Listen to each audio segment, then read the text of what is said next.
Welcome. I am Rob, and this is Spray and Splash Fragrance Reviews. Thank you so much for stopping by the channel. Today I've got a special video. Been really excited to put together. It's another concept video, and this one is called Landmarks. I'm going to kind of get into the thought behind it and what exactly is a landmark in the fragrance I'm going to present. Stay tuned.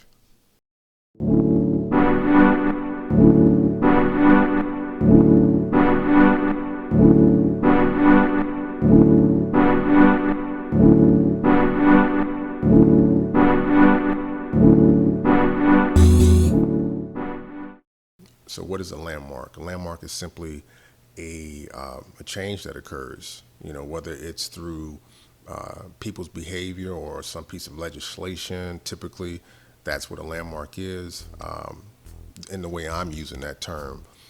And when I think about fragrance, if you look at the timeline and you look at men's fragrance within the timeline, there are certain fragrances that have dropped that have caused men's fragrance to, I guess, expand or go in a new direction or, allow more things to be done. And this fragrance is one of those fragrances. In this particular concept series, what I'm going to be strictly relying upon is my personal experience. And then if I need to get additional information to support it, I'll go and do some research online. What I'm not going to do is make this whole thing about me just doing some research and saying, hey, this was a landmark fragrance, and this was a landmark fragrance because of what I read. I want to keep it to what I personally experienced and keep it to my lens. So, what I'm talking about, I know I lived it, and I can hopefully speak with confidence about it. All right, so when I think about fragrances and the first time I've smelled fragrances, I don't have a lot of memories of the first time I've smelled fragrances currently. It's really just more about, like, when I think about brick and mortar purchases, I can really remember the first time I smelled a fragrance. A lot of things I buy now are pretty much online, and a lot of them are blind buys. So, I'll smell it, I'll get it, and I'll put it on the shelf. But sometimes you'll have those times where you have a visceral reaction to a fragrance, and I had a visceral reaction to this fragrance. So let me take you back to '86. The first time I smelled this fragrance that I think is a landmark. I'm in high school. I don't know if it's like spring or fall semester, so I'm either a sophomore or junior. Walking down the hall, here's a cat that's coming in the opposite direction, and he goes past me, and I can smell his fragrance. His fragrance is really strong, and I was put off by it. I was like, dude, why would you wear something that sweet? Like, wow, that's really sweet. That's like feminine almost. Why would you do that? And then you can fast forward to another year, and I'm smelling more and more classmates wearing the fragrance, like talking '87. By '88, like, I'm not gonna say it's a common fragrance, but there are more people wearing the fragrance. It's gained popularity, and the advertising and marketing behind this fragrance was ridiculous. Like, I still really haven't seen it to this day, on television, on radio, etc. So they had a big machine behind it. And I eventually purchased the fragrance in 1990. And, I think I thought about this fragrance as a fragrance to discuss because the same visceral reaction that I had when I smelled that fragrance in high school is the same reaction I had when I first smelled Dior Homme Intense. I bought that fragrance around the same time I kind of got into Fragcom, and I blind bought it. I bought it based upon different reviews from reviewers. And I knew they said it had a makeup bag smell. I knew they said it was like kind of metrosexual, but really until you smell it, you don't really know, you know what I'm saying, what you're getting into. So the fragrance came, I smelled it, and I had the same visceral reaction, like, wow, it's really sweet. It's femme. I don't know if I can really rock this. And eventually I came around and thought it was an incredible fragrance and began to wear it. But at one point, it was like, wow, and it reminded me of this fragrance. So the fragrance is Obsession for Men by Calvin Klein. I know a lot of people today do not think highly of this fragrance. I know a lot of people today may think Obsession, that's not really super sweet or girly. If you know the landscape of fragrance from 86, I'm sorry, you know that this fragrance was like totally different. It was totally different than what was out there.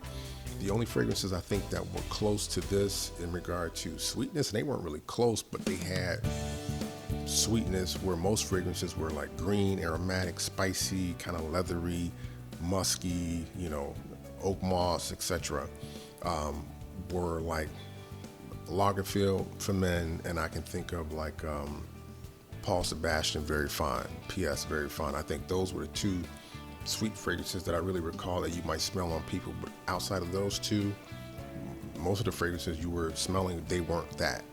So this really pushed it.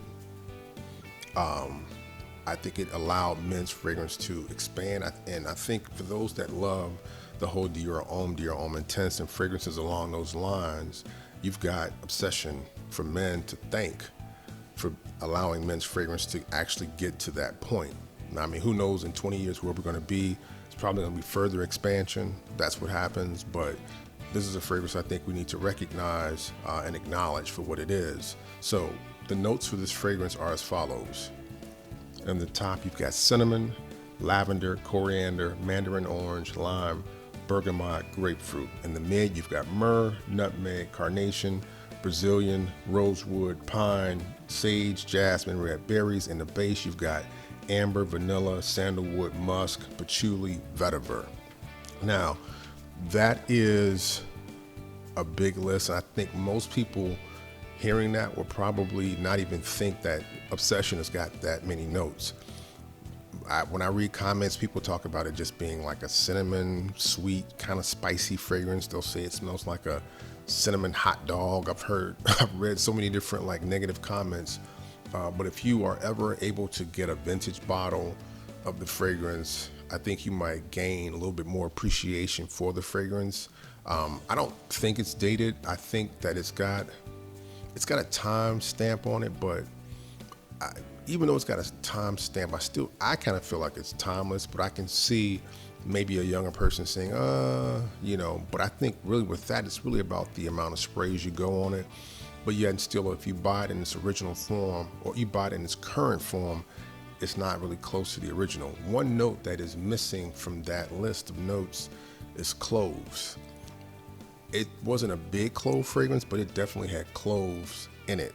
And that's not listed, and I don't really know why, but I do remember, kind of noticing clove as a note in that fragrance from back in the day, and I don't really see it listed anywhere online. So I could be wrong, but for some reason, I just think that that's something that's not being mentioned currently. It had depth, it had lasting power, it projected like crazy. It was a 3 or 4 spray fragrance for me. That's what I remember. Like, you didn't need to go 5, 6, 7 sprays. It wasn't necessary. It was that big. And I know it doesn't do that now. So for those that don't know, the perfumer was Robert Slatter. It's a 1986 release. It won a 1987 Fifi Award for Creative Achievement. So it had its accolades. I'm going to put a couple clips of print ads just so you can kind of get an idea of, the type of push it was getting. And this was like a very progressive marketing scheme in regard to the way they stylized it. It was very like forward, and a lot of people were put off by it. So for that time, it was really pushing the envelope for those that don't know. So again, Obsession for Men, landmark fragrance. Thank you so much for checking out the video. I appreciate your time. If you've never subscribed, hit the subscribe button. Give me a like if you feel like you want to. If you enjoyed it, thanks for rocking with me. I will talk to you soon. Peace.